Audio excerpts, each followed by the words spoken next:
Hey guys, today I thought we could just do another pod review for the Nespresso original machine, and that's for these Grind Dark Blend coffee pods. Now we have tried the house blend in the past, I'll link to that video above now, but this one is a slightly bolder coffee, something a bit stronger, which I'm looking forward to trying because the other one I found a little bit weak with the cappuccino for my taste, so I'm looking forward to seeing if these work better for me. The key selling point of the Grind pods is, well, obviously it's that they're a coffee company, they've got coffee shops in London, but it explains that on the back. But they're biodegradable, sustainable and home compostable as well, these Nespresso pods. So they're really taking a good environmental edge. This one's an intensity 10. Like we say, it's a dark blend. If we have a look on the side, it gives a little bit more about the company there. It says, through our charity, the Better Coffee Foundation, we remove 2 coffee pods worth of plastic from the ocean for every grind pod sold. On the back, we see that down here a little bit more about that. And interestingly, in this pod, it's not just Arabica coffee, it's 100% roasted Arabica and Robusta coffee. In this one, we're looking intensity 10 for a strong, dark and indulgent flavour. It says it packs a strong espresso caffeine kick. And then just a little bit about the company here. It says Grind is a coffee company that lives in London. You get 10 pods in a pack, by the way. Since opening in Shoreditch in 2011, Grind has grown to include cafes, coffee shops and a state-of-the-art coffee roastery. We took everything we learned and squeezed it all into our Nespresso compatible coffee pods. And then just a little bit more about what they like to do for the planet. It says it's the planet's favourite coffee pods. Grind's specialty coffee grade is ethically sourced from sustainable farms around the world. Our pods are plastic free and home compostable, breaking down in your compost faster than a banana peel. And one thing about that, because they break down so fast, it's probably a good idea that you don't leave them in the machine in the lever area too long. Once you finish pouring it, eject it from the machine so you don't end up with a degrading pod in this area of the machine. And also don't leave them in the used capsule holder for too long either, because they do start to break down quite quickly. I've popped a bunch of them in the Loom Mia, by the way, just because I thought it was quite a nice match, that, even though they do sometimes come with a tin when you order them. They are available on Amazon, by the way. I'll pop a link in the description to that. I thought they did suit well with the Loom Mia dispenser. As you can see on the front there, there's like a black ring on this one to indicate that it's the dark blend. That's different from the other pods. They each have their own colour coding, so that makes it handy when it's in a dispenser like this to pick out the right one. On the front of the pod there, we've got a paper sort of lid. I think it's paper, but it's definitely biodegradable, whatever material it is. It's still quite firm though, which is quite good.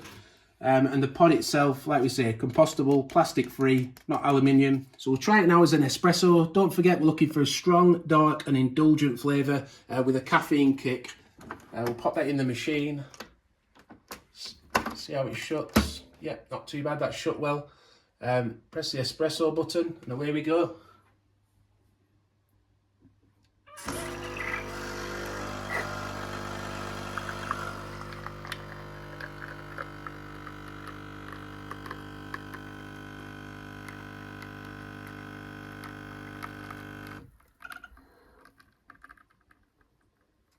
So as we can see, you could probably see it while it was pouring, it is a dark roast, isn't it?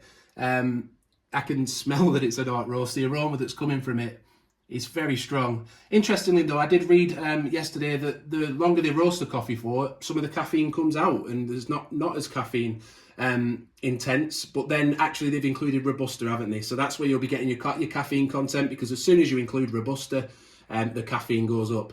So let's have a taste anyway, see what it tastes like. Wow, yeah, it's a strong flavour. There's a very espresso taste to that. You know when you get these coffee pods, like you've got the espresso roast from Starbucks, there's a certain type of blend. When they say espresso on the packaging, I find they have a very roasty edge coming through to them. Personally, in an espresso, I like something a little bit more acidic. I like maybe some fruity flavours coming through.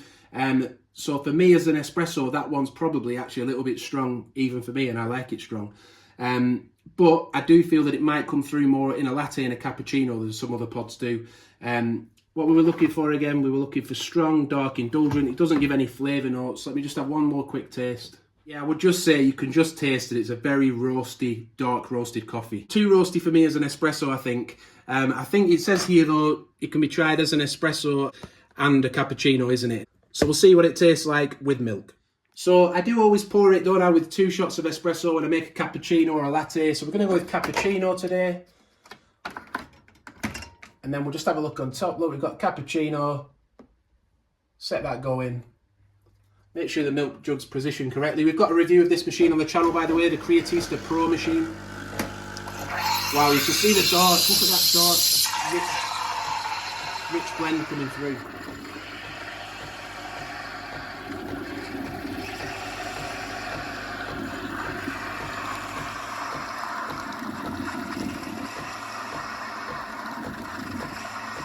Pop the second shot in.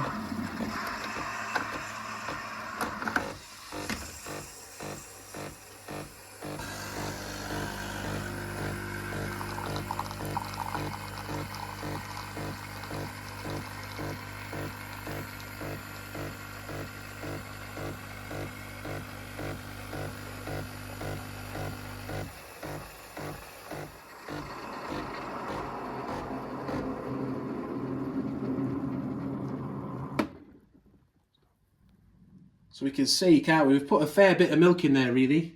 And it's got a real dark colour to it, hasn't it, for a cappuccino? Strong. So yeah, tasting it with milk, it just reminds me of when a pod tends to be classed as like an espresso roast, you find it's a very roasty edge to it. You know, there's the espresso roast from Starbucks, there's one from Crew Cafe that do it. They have a very distinctive roasted flavour. This has that same flavour, but for me it's too much roastiness. When I have a coffee, I like it strong. I like to taste the coffee through the milk, but I like something with a bit more acidity to it. This doesn't have that. That being said, I wouldn't say it's a bad pod. I know that there'll be some, if you like coffee pods that are branded as Cortado, for example, I think you might like this. So yeah, I wouldn't put people off it, but it's just not quite exactly what I go for. What I do think it might be quite useful to do though, we don't always do this because pods aren't always this strong, but we'll just try it with 1 shot as a smaller cappuccino and just see if that works better. So that was interesting to try actually, because with 1 shot, it's taken away that really roasty edge and just left quite a nice flavour underneath. There's nothing that massively stands out to me, but it's not too mellow. It does stand out in milk with just 1 shot. And not a lot of pods do. It's very strong with 2 shots. What did you think, Abby?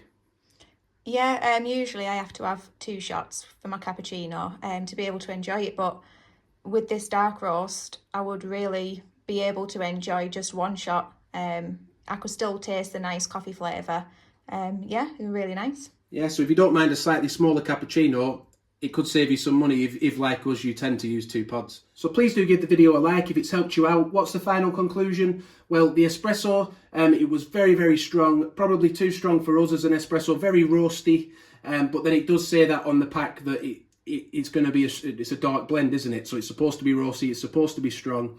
When we had it with 2 pods in a big cappuccino, well, it was, again, a bit too roasty for me. I like a bit of acidity coming through, I like more flavour. But actually with 1 pod in a smaller cappuccino, 180ml capacity glass, it worked well, it held its own, so maybe that could save a little bit of money because you only have to use 1 pod and you still get that coffee flavour coming through.